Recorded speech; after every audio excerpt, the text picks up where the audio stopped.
I know I'm a staunch Arsenal supporter, but I love the game more than I love Arsenal. So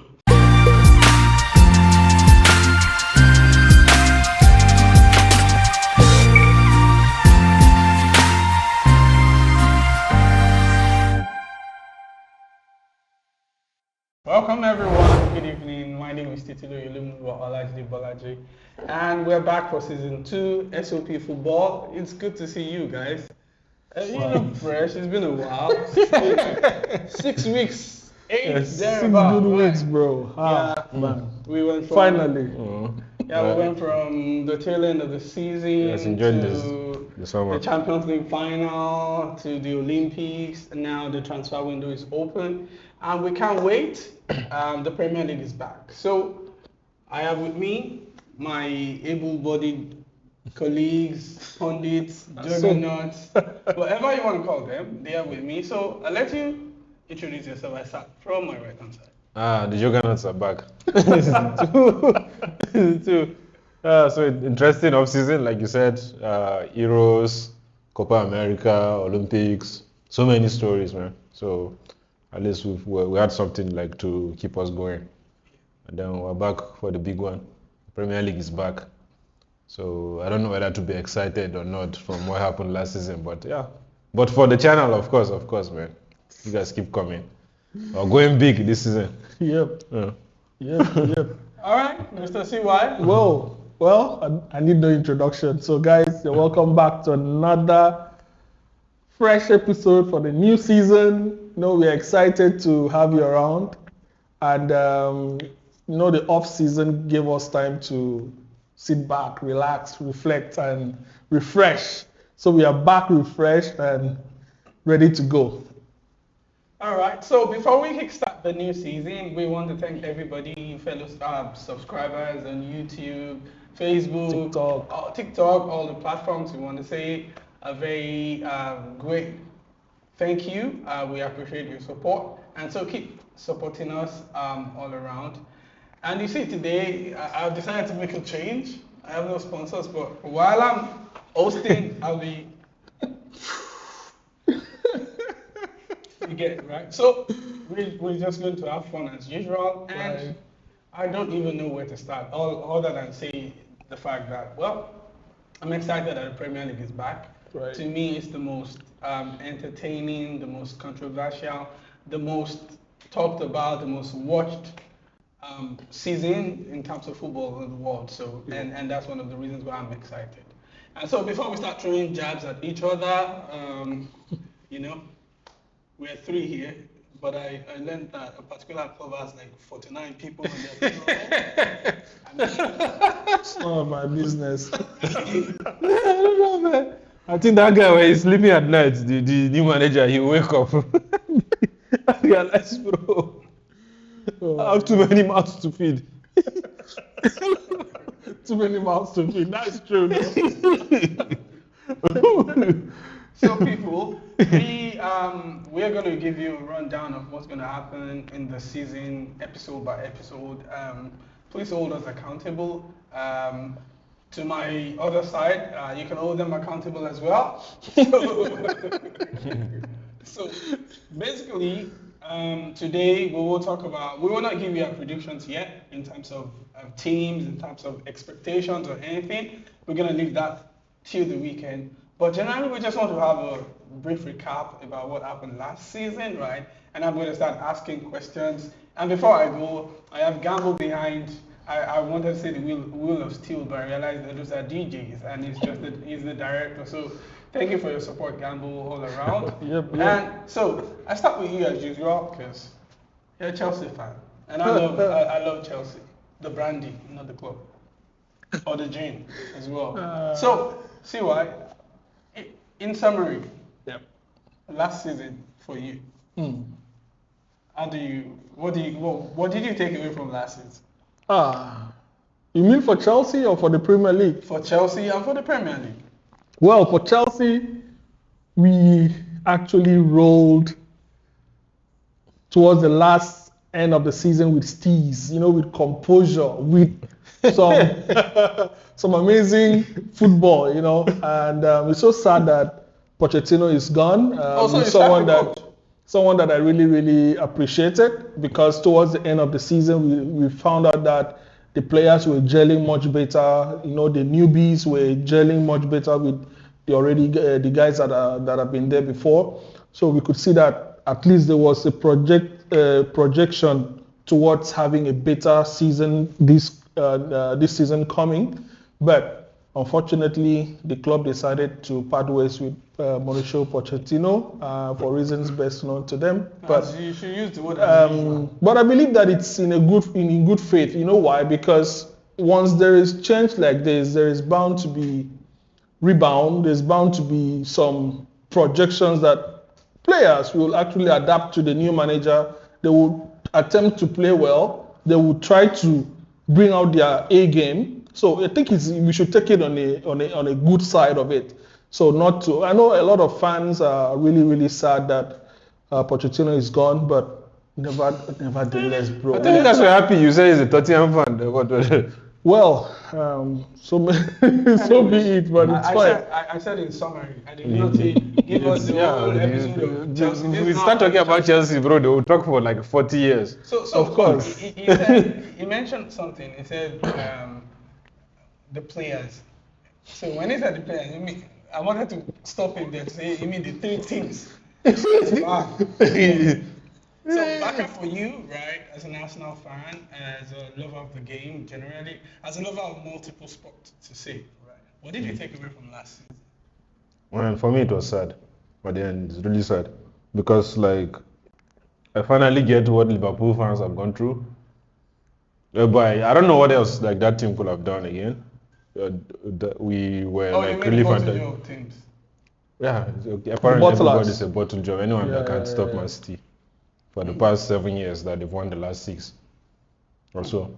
So it's really sad because I really felt like probably like we played the best football, or like we're supposed to won the league, but like the manager said, little margins. So it cost us the league. Probably those ones are more experienced and they know how to do it, and they have 115 charges to help them. So they won the league. But yet to find out. I don't care. They've already been charged. So we still have our own court of public opinion. And yeah, there's 115 charges. They won. So it was a sad ending, but we'll go again this season. All right. Yeah. So I guess the key takeaway for me is the fact that I just appreciate the Premier League more. I appreciate this era more in terms of the fact that you can see, like you said, it's always a game of fine margins, right? And that means that it doesn't matter who ends up winning. You know that they thoroughly deserved it. Right. Yeah. And because for me, right, I like to measure my progress, my success. I measure them in inches, not in kilometers. So every step, every inch in the right direction for me, across the game, across all teams, right? It gladdens my heart, right? I know I'm a staunch Arsenal supporter, but I love the game more than I love Arsenal. So for me, every little decision that goes the right way in terms of VAR, right? Every controversy overturned, every charge is brought to book.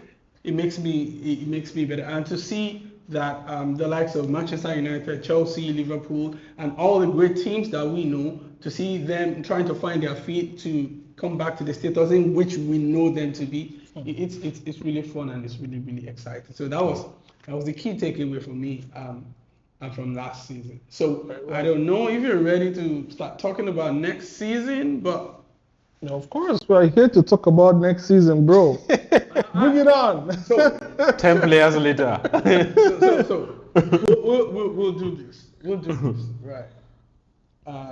I mentioned names across the Premier League. It could be a coach, it could be whatever. And then tell me the very first thing that comes to your mind, okay, to describe them. So I'll start with the very obvious one. Chelsea. Man, Chelsea is just like too many people. Like I don't even know how to describe it, bro. Like since this Todd Boehly guy came in, House of they commotion. spent how many million? They just keep buying and buying and buying and buying and buying. I think there are good players there, so I think at some point they'll win games. But then I really don't understand the strategy, to be honest. Keep 41 people happy. the rest will be unhappy. As long as they find a winning team, they won't care about Guy, that. you have more than 7 goalkeepers. It's no one's business because it's right now at Chelsea is just survival of the fittest, bro. So So that's why I feel at some point you have 11 because they're very good players there. So you definitely find like 11 people that can help them win games. So at some point they'll win games, but I just don't know the strategy why they have so many people on their books. Right. Well, Enzo because- Maresca. well, rookie and someone that may spring surprise and may not. I'm not so convinced, but what can we do? Because I think what Chelsea stands for right now is a club that you cannot predict where it's going. It's like a chameleon right now. So you have no direction. Well, I would not say we don't have a direction because we now have capable hands now because in the world of football right now, when you bring your director of sports or director of football, they are actually the ones that will run the club. So, well, for Chelsea, I don't know if they are running the club down or they are running the club up, but there's something that actually tries to prick me because the way we are running our business these days, it feels like we are guilty of something, and we know that certainly this is coming from a fan, but we may have a transfer ban. But that's why we are accumulating these kind of players. I can't believe it. 45 more players, bro, and we are still fighting for Osimhen. But even if it's a transfer ban, then like you still keep those people because I don't know. Transfer ban might be like you can't sell, or maybe you can't buy. That's the one I know. But I don't know. Is selling still banned? No, the thing is is, still a ban for selling it's as banned. well. Ban is banned. That So you can't sell, you can't buy. cannot bring in. But the thing is, So what are you going to do if with you it? already have the players that you've bought, right, and they are away, they are still your players. So that's the Away to where? No, because they they are still your players. You are So they holding don't need to players. buy. That's So how what will it you means. develop those guys because they are not playing games? They are not doing anything. Well, like Chelsea is doing right now, they're trying to emulate Manchester City rather. How? By having a multi-network of clubs. So they are aiming to send most of those players to those clubs. those clubs. But so far we only know one club. Yeah, for So now. are they going to sell all for of them now, to that For one now, club? exactly. For now, we only have Strasbourg, which is our sister club. But according to what I've been reading recently, we still have a club in Southern America and then in Portuguese league. South America. South America, of course. So we have a club. Which of them in the Portuguese league? But I can't remember the name right now. But well, for me, one thing I'm sure that is going to happen is that some players are really going to be angry, and it's going to bring a lot of confusion because most of these young players, most of the buys we are buying are. Like the midfield is overcrowded now. The goalkeeping department is overcrowded. So I now see that if we don't take care, we would have players that will say, okay, go here. They will say, no, I'm not going. Okay, so They'll sit then down, the run Enzo down the- Fernandez stuff also. Wow. I feel at some point like that one has to be addressed because it just feels like No, I feel like the Enzo Fernandez, you mean the issue with the racist stuff? there are black players there that will Okay, take for me, I offense. feel like that issue has already been sorted because It's not sorted. It's sorted because That is if not sorted. you look at it, I feel like the intervention that was done immediately, although I don't support what Enzo did, and I believe that he did that out of ignorance, so I cannot blame him too much. But I feel like the team is still together, Hold on. even though there may be some friction, but it still is controlled already. Hold on. You said an Argentine did something out of ignorance. Yep. Ah, No, for me, I feel like he's a young player. So, that youthful exuberance might make him not understand certain things. No, to be real, if he was someone that actually has sense. has, Sense. no, not sense, don't say sense because he has sense, he's a human being, he has sense. The thing is, I feel like he was just in the heat of the moment, he messed up unknowingly. He lost his sense. He lost his. Oh, if you want to say that. In the So let's forgive him, guys. Please forgive Enzo and allow him, give him time, and let him fulfill his potential. Okay, another. Well, I want to change this season. I don't want to throw jabs at clubs or anything. I just want to be neutral, right? But yeah, the so-called prestigious, one of the prestigious clubs in England has been rejected by Zubimendi. Zubi, where are you? Zubimendi. Liverpool is a rejected I club. didn't say that. Everyone rejects them. That's not. I'm sorry, guys. I did That's not what mean to I'm say saying. that. I'm just trying to say that I think Old Glory will take you Somewhere. Brand, what's the word?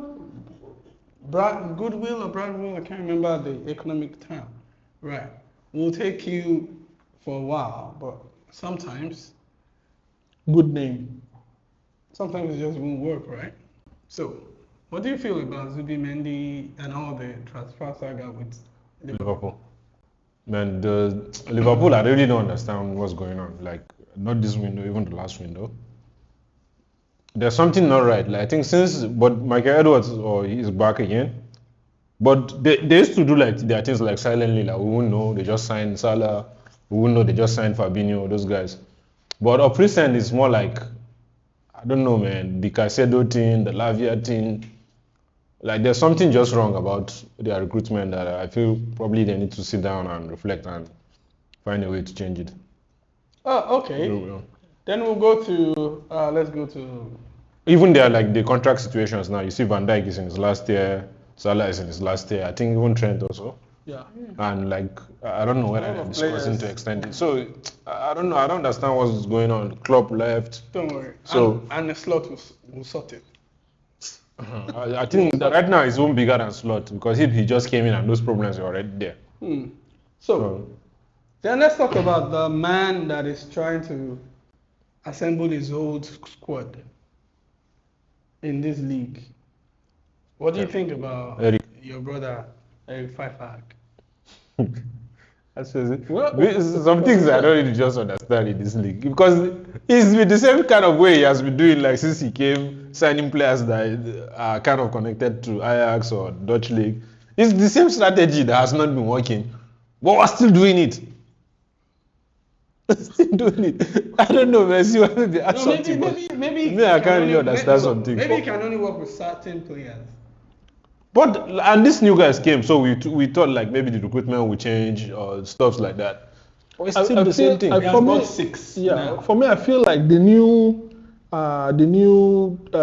sporting director that has just come in now, I feel like maybe he needs time to actually maybe see them play, maybe probably between August and December, and then see how far they can go. I believe that. Also, they will buy again. Probably, now they're backing of him to course. buy his kind The of thing players. is, yes, they're backing him. They're backing him right now because I see that Manchester United always will spend. You know, Chelsea is only the one that will get the noise of buying players, but Manchester United will buy players and they will buy it well. Buy Well, it. they'll buy, not buy well. No, what I mean by buy it well is Like they will buy a lot. They will Like buy a spend lot and they will yeah. buy expensively. You understand? yeah. So that's what I mean. So I feel like Ten Hag, well, he should be given time because one, you never can tell. Arteta was same. The club backed him. Edu really, you know, one of the sporting directors in this world, is Edu. Arsenal. That guy is doing a fantastic job. Why? Because you see, the first season of Arteta was actually rubbish, but he still backed him up, gave him a lot of backing to buy players, to assemble what he really wants.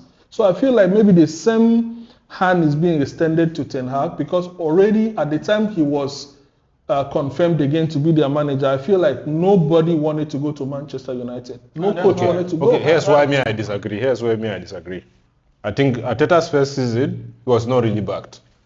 Bro, it was bad. If you look at the kind of players we signed at the time, I feel he was not backed. There were players that were in the pipeline. Yeah, people field contracts there. Willian, all those kind of. That's not backing. Free transfer. You get Luis at the end of his career. You get what's the name of the Madrid guy? Ceballos on loan. That's not backing. But the thing is, he won the FA Cup. Huh? First season. That can happen to anybody. Anybody can get that kind of. So was it luck? Or It's chance? possible, but that's not. He used what he had. Like it's good management. It's good management That's what because I'm he used what saying. he Are you had. saying that those players were not good enough He used what he had. to have won the He FA Cup? used what he had, but the recruitment was like, if in terms of backing, Arteta was not really backed. Well, Ten Hag was backed from the moment he stepped his foot into Man United. He bought Yeah. Rondo guy. Anthony, all those guys. You think Right, Arteta didn't get that kind of backing in his first season? Go and check. 80 million Wow. to do Rondo.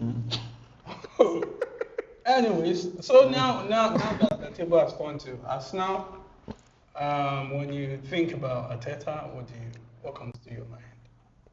Well, I think Arteta has done well. Like so far, like there's progression. So 84 points 2 seasons ago. Last season 89 points. This season the aim should be at least 90 points up. Yeah. So if he can do that, regardless of whether he wins the league or not, I think it's still progress. What do you think, Arsenal? Well, I feel like Arsenal has been on a very good trajectory. So I feel like they're only going to mount on the successes that they've had in recent years. And I believe that probably, I really think that Arsenal should sign a striker. And I feel if they could sign one prolific striker, I think their issue would be solved up front, because from the back to the midfield, it's sorted. I like it when people come up with theories like this. So I will ask you, give me one prolific striker that Arsenal can sign. Right now, available in the window. Available. Victor Osimhen is I there. don't know. Victor Osimhen. Hold on. I asked. You said prolific striker. You are giving me Victor I'm Osimhen. giving you Victor Osimhen. As prolific as what? He is prolific. With one season wonder. What are you saying? That season was 2 years. He had ago. an injury last season that actually It's drew like him just- backwards. It's like you telling me that Gabriel Jesus is prolific.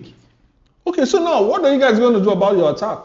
I'm asking you. Give me one name. I'm only giving you my own view. Osimhen, My The Yeah, attack is point okay now of because view. goals have been there last season. Yeah. Goals are not an issue. Okay, last for season. me, okay. Osimhen not prolific. If you bring in probably someone from the Premier League as well, maybe Ivan Toney. Ivan Toney, exactly. Yeah. Well, I don't know, but there's not too much strikers Player at that the can- moment. That's my point. But the fact is this: you can still bring in someone that is much better than Jesus.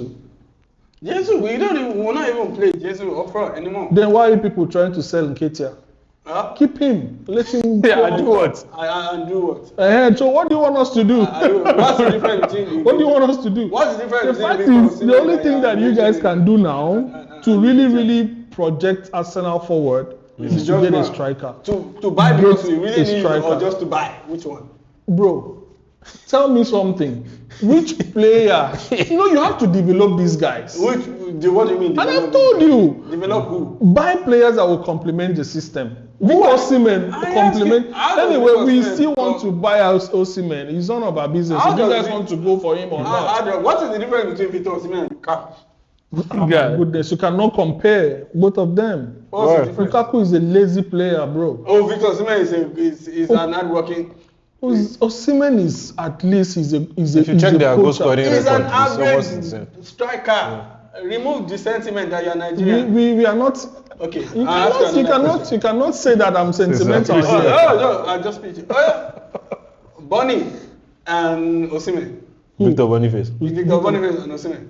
I'll take Victor Boniface. Why? For real. Because he's an all-round. Because if I had mentioned Boniface, you people would have still objected. No, I wouldn't have objected. Victor Boniface is an all-round striker for me. Why? Because he has an embodiment of a winger, has an embodiment of a midfielder, has an embodiment of a striker. He's all-round. So that front three, he can play those positions and he's versatile. He can play left, right.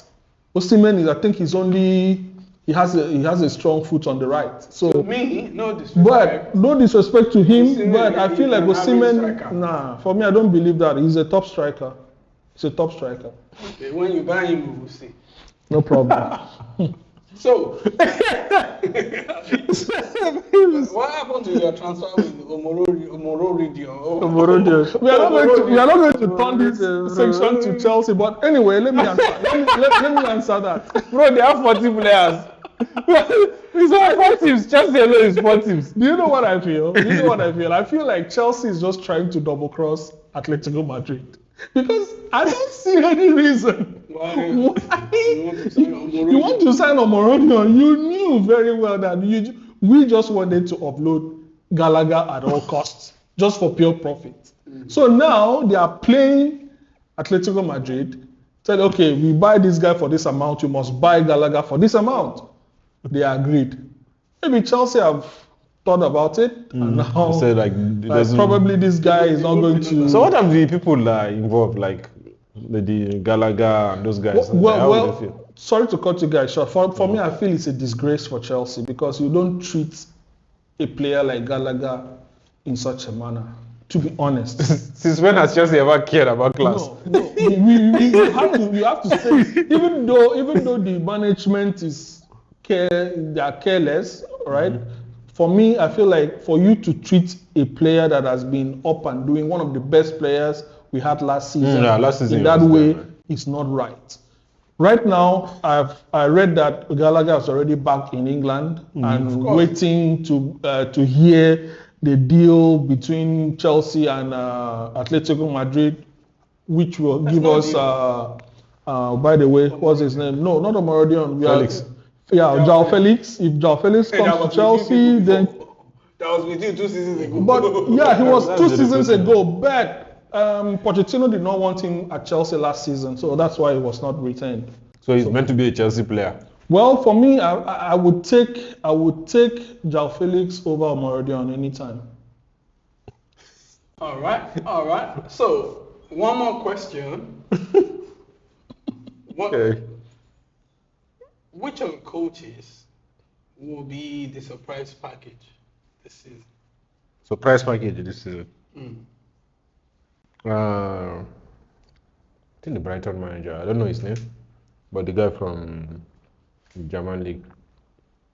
Yeah. I really forgot his name, but I just fancy that guy might have something good to show in English football. Well, for me,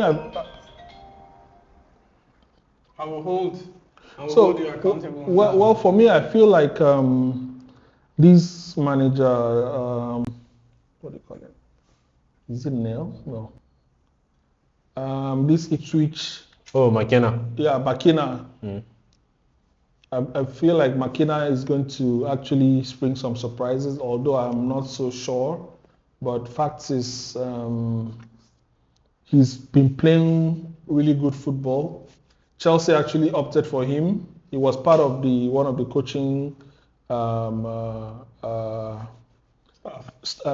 of the coaches that we were aiming for. Chelsea wanted McKenna. Yeah, Chelsea wanted McKenna. I'm not even surprised. I'm not surprised at all. Bro. The fact is that Chelsea actually, if you look at it, for me, I feel like Chelsea just wants to do away with that pattern of play that Chelsea has had in the last how many years. What's the name of this Finidi George or something? Why didn't you guys just go for him also? You guys just go for Finidi George as well. He's there. He was free at that time. Oh my God. Anyway, guys, one thing I can promise you is that if you thought last season was epic, watch out for this season. People are going to cry, people are going to laugh as usual, but we are all going to have fun. It's going to be super entertaining. I mean, I want to say there are things I'm really, really looking forward to. I want to know how a certain football club can fit in 3 teams.